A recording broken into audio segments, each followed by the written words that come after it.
రామాంజలి గారు సార్ మీరు రాయలసీమ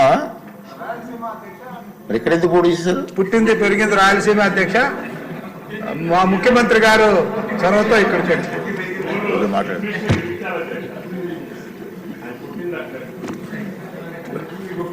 రాష్ట్రానికి సంబంధించిన వ్యక్తిని అధ్యక్ష ఈరోజు చిరకాల వాంఛంగా రాయలసీమ ప్రాంత వాసులందరూ కూడా ముక్త కంఠంతో కోరుతున్నటువంటిది మొట్టమొదటి రాజధానిగా ఉన్నటువంటి కర్నూలు పట్టణానికి, కర్నూలు జిల్లాకు ఒక హైకోర్టు బెంచ్ని ఇవ్వడం అనేటువంటిది చిరకాల వాంఛ అధ్యక్ష.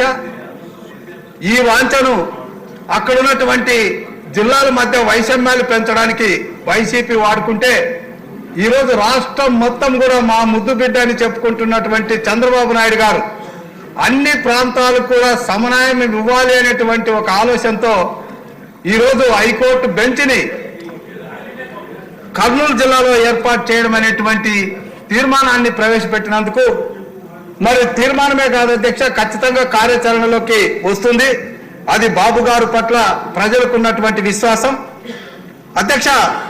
కర్నూలు జిల్లా వరకు మనం రాయలసీమ ప్రాంతాన్ని తెచ్చుకుంటే ఆర్థికంగా రిలేటివ్లీ ఇతర ప్రాంతాలతో పోల్చుకుంటే వెనకబడి ఉంటారు అధ్యక్ష. అదేవిధంగా ఎడ్యుకేషన్ పరంగా కూడా తీసుకున్నట్లయితే ఇతర ప్రాంతాలతో పోల్చుకుంటే వెనకబడి ఉన్నారు అధ్యక్ష. అయితే కక్షలు కార్పణ్యాలకి ఎమోషనల్కి వీటన్నిటికి మాత్రం చాలా దగ్గరగా ఉన్నటువంటి వ్యవస్థ. అటువంటి వ్యవస్థను కూకటి వేళ్లతో చంద్రబాబు నాయుడు గారు అక్కడ ఫ్యాక్షనిజం అనేటువంటి దాని మీద ఉక్కుపాదం మోపి ఈరోజు ఫ్యాక్షనిజం అనేటువంటిది ఆనవాళ్లు లేకుండా చేసినటువంటి ఘనత కూడా చంద్రబాబు నాయుడు గారిదే అధ్యక్ష. అయితే ఇప్పటికీ కూడా రాయలసీమలో ప్రాంతాల మధ్య హైకోర్టుకి వెళ్ళడం అనేటువంటిది చాలా ఖర్చుతో కూడుకున్నటువంటిది. అదేవిధంగా భాషతో సంబంధంగా కూడా తీసుకున్నట్లయితే గతంలో హైదరాబాద్ వెళితే అక్కడ ఉర్దూ భాషకు తెలియకుండా చాలా ఇబ్బందులు పాలైనటువంటి సందర్భం. ఇప్పుడు హైకోర్టు బెంచ్ని అక్కడ ఏర్పాటు చేయడం ద్వారా అక్కడ స్థానికంగా ఉండేటటువంటి న్యాయవాదులతో కానీ లేదా అక్కడ ఉన్నటువంటి పరిచయాలతో కానీ వాళ్లకు హైకోర్టులో కార్యకలాపాలు అనేవి సులువుగా ఉంటాయి. కాబట్టి ఈ నిర్ణయాన్ని స్వాగతిస్తూ ఇది రాయలసీమకు అద్భుతమైనటువంటి ఒక అవకాశం చంద్రబాబు నాయుడు గారు ఇచ్చినట్టుగా ఆ ప్రాంత ప్రజలు కోరుకుంటున్నారు అధ్యక్ష. ఈ అవకాశాన్ని నాకు ఇచ్చినందుకు ధన్యవాదాలు అధ్యక్ష. లోకేష్ గారు. అధ్యక్ష, ఈరోజు ఈ తీర్మానం పైన మాట్లాడడానికి అవకాశం ఇచ్చినందుకు నా హృదయపూర్వక ధన్యవాదాలు అధ్యక్ష. అధ్యక్ష, ఒకసారి చరిత్రలో చూస్తే రాయలసీమ అభివృద్ధి చెందిందంటే కేవలం తెలుగుదేశం పార్టీ అధికారులప్పుడు అభివృద్ధి చెందింది అధ్యక్ష. అధ్యక్ష, మీరు చూస్తే సాగునీటి ప్రాజెక్టులు కానివ్వండి, ఇంకో పక్కన యూనివర్సిటీలు కానివ్వండి, అదేవిధంగా పెద్ద ఎత్తున పెట్టుబడులు రాయలసీమలో వచ్చినంటే దానికి కారణం తెలుగుదేశం పార్టీ అధ్యక్ష. తెలుగు గంగా ప్రాజెక్టు దగ్గర నుంచి ఇతర సాగునీటి ప్రాజెక్టులు కూడా ఆనాడు విశ్వవిఖ్యాత నటసార్వభౌమ స్వర్గీయ నందమూరి తారక రామారావు గారి దగ్గర నుంచి ఈనాటి చంద్రబాబు నాయుడు గారి వరకు పెద్ద ఎత్తున సాగునీటి ప్రాజెక్టులు తీసుకొస్తూ జరిగింది అధ్యక్ష.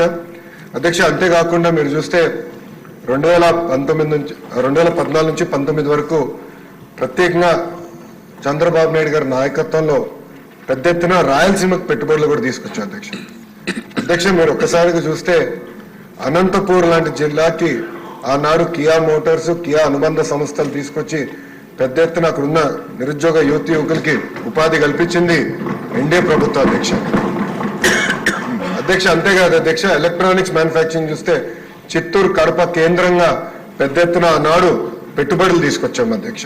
ఒక టీసీఎల్ కానీ, ఫాక్స్కాన్ కానివ్వండి, అదేవిధంగా సెల్కాన్ కానివ్వండి, ఇట్లా అనేక ఎలక్ట్రానిక్స్ మ్యానుఫ్యాక్చరింగ్ పరిశ్రమలు కూడా ఆనాడు తీసుకొచ్చాం అధ్యక్ష. అధ్యక్ష, చంద్రబాబు నాయుడు గారి నాయకత్వంలో మీరు చూస్తే అధ్యక్ష కేంద్ర ప్రభుత్వ సహకారంతో ఐఐటి తీసుకొచ్చాం, ఐఐటి డిఎం తీసుకొచ్చాం, ఇతర యూనివర్సిటీలు కూడా కర్నూలు కానివ్వండి, అటు కడప కానివ్వండి, ఇట్లా అనేక యూనివర్సిటీలు కూడా తీసుకొచ్చాం అధ్యక్ష. అధ్యక్ష, పాదయాత్రలో కూడా నేను చూశాను అధ్యక్ష. ఆనాడు హార్టికల్చర్ మిషన్ అని చంద్రబాబు నాయుడు గారు ఒక మిషన్ మోడ్లో హార్టికల్చర్ తీసుకెళ్లారు అధ్యక్ష. దాంట్లో నేను చూస్తే అధ్యక్ష అరటి కానివ్వండి, డ్రాగన్ ఫ్రూట్ కానివ్వండి, అదేవిధంగా సపోటా కానివ్వండి, మామిడి కానివ్వండి, డేట్స్ కానివ్వండి పెద్ద ఎత్తున ప్రోత్సహించారు అధ్యక్ష. అధ్యక్ష, సాగునీరు హార్టికల్చర్ జోడిస్తే ఇంకా రాయలసీమ జోలికి ఎవరు వెళ్ళారు అధ్యక్ష. తలసరి ఆదాయం అనేది విపరీతం పెరుగుతుంది. దాంట్లో భాగంగా అధ్యక్ష పాదయాత్ర చేసినప్పుడు కూడా నేను మిషన్ రాయలసీమ అని రాయలసీమ డిక్లరేషన్ అని కూడా నేను ఆనాడు ఇష్టం జరిగింది అధ్యక్ష. మిషన్ రాయలసీమ చాలా స్పష్టంగా అన్నాడు. నేను ఇక్కడ పాదయాత్ర చేశా, ప్రజల సమస్యలు తెలుసుకున్నా. కర్నూలులో హైకోర్టు రావాలని నేను కోరినప్పుడు వాళ్ళు ఒకటే చెప్పాను, పరిపాలన సౌలభ్యం కోసం అన్నీ ఒకే దగ్గర ఉండాలి, తప్పనిసరిగా బెంచ్ అనేది మన ప్రభుత్వం వస్తుంది, ఏర్పాటు చేస్తాను అన్నాడు, హామీ ఇస్తాను జరిగింది అధ్యక్ష. నిజంగానే ఈ సభాముఖంగా గౌరవనీయులు మంత్రివర్యులు ఫరూక్ గారికి నా ఉదయపూర్వక ధన్యవాదాలు నేను తెలుపుకుంటున్నా అధ్యక్ష. ఎందుకంటే ఆయన నాయకత్వంలో ఇది జరుగుతాం చాలా చాలా సంతోషం అధ్యక్ష.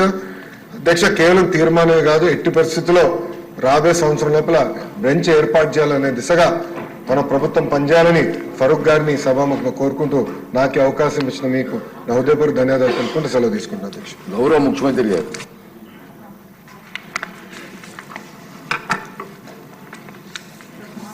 అధ్యక్ష, ఈరోజు ప్రభుత్వం ఏదైతే ఎన్నికల మేనిఫెస్టోలో పెట్టామో కర్నూలులో హైకోర్టు బెంచ్ పెట్టాలని చెప్పి ఆ రోజు ఎన్నికల మేనిఫెస్టోలో చెప్పాం. దాని ప్రకారం నిన్నే క్యాబినెట్లో తీర్మానం చేసి అసెంబ్లీలో కూడా తీర్మానం చేసి